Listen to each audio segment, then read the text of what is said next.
नमस्कार, कमल गवळी रेसिपीमध्ये आपलं स्वागत आहे। मी तुम्हाला गुळवणी कसं बनवायचं हे शिकवणार आहे।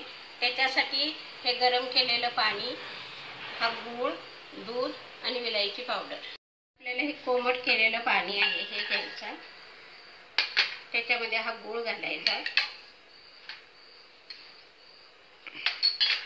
आणि हे थोडी विलायची घालायची आणि हे मिक्स करून घ्यायचं गूळ विरघळेपर्यंत।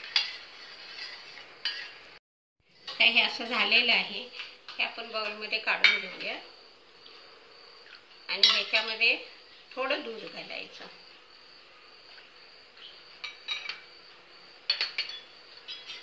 हे असं आपलं गुळवणी तयार आहे।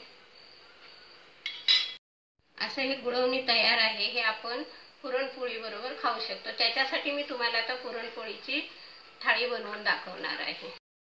हे अशी आपली पुरणपोळीची महाराष्ट्रीयन थाळी तयार आहे। ही पुरणपोळी आहे, बटाट्याची भाजी आहे, कटाची आमटी, गुळवणी, पापड आणि भात।